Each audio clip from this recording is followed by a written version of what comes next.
Jan de Leeuw, it's a pleasure to have you here in Rennes. Thanks for coming, and I'd like to just ask you a little personal view about the history of correspondence analysis, where it started and where we are now. Well, since it's a personal view, I can start by saying how I came to correspondence analysis. I was working on multidimensional scaling problems in 1968, around that time. And a friend and a colleague of mine had been to a conference or a workshop in France, and he came back with Brigitte Cordier's thesis. Mm-hmm. And I looked at that and I discovered that it was roughly the same material that I was working on. So that was how I became aware. I knew about the work of Goodman from the 40s and the work of Hayashi that sort of followed Goodman in the 60s.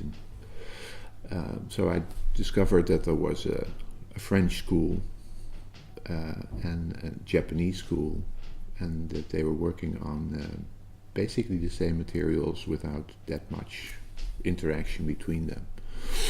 And then I sort of started looking into the history in the statistics literature and got back to Pearson and Hirschfeld and the older papers that were sometimes difficult to find but also contained the same materials.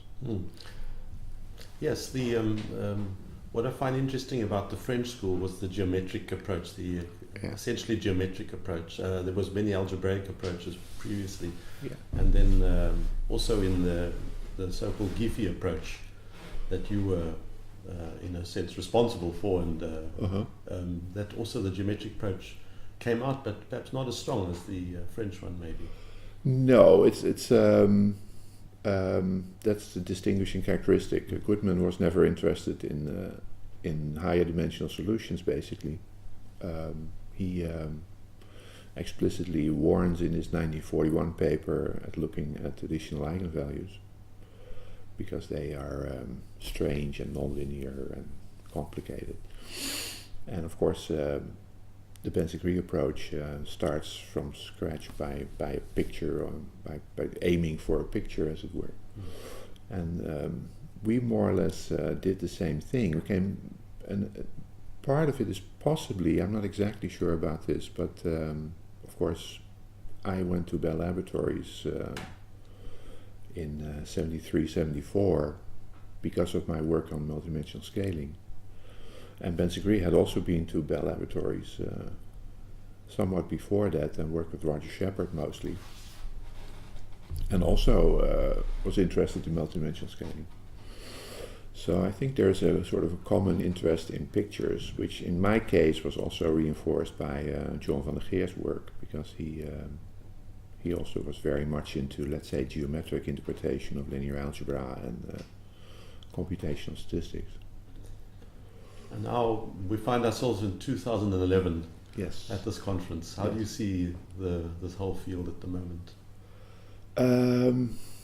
Well, I think it's not a coincidence that last year and the year before that I teamed up with Patrick Mayer to get some of the correspondence analysis techniques, the Giffey techniques, integrated into the R environment and to write separate R packages, and you've done the same thing. It's still very much alive and active, and to some extent more and more accepted, if only because the emphasis in statistics as a discipline is shifting from, let's say, mathematical statistics, has been since the 70s, shifting from mathematical statistics to computational statistics and to analysis of small, well-controlled data sets, to the analysis of huge, much less controlled data sets. So everything that's computational these days is doing well, and correspondence analysis as a way of visualizing possibly large data sets, I think, is also doing well. Thank you very much for coming from California to Rennes. It was a long trip, but it was worth it, I think. Thank you.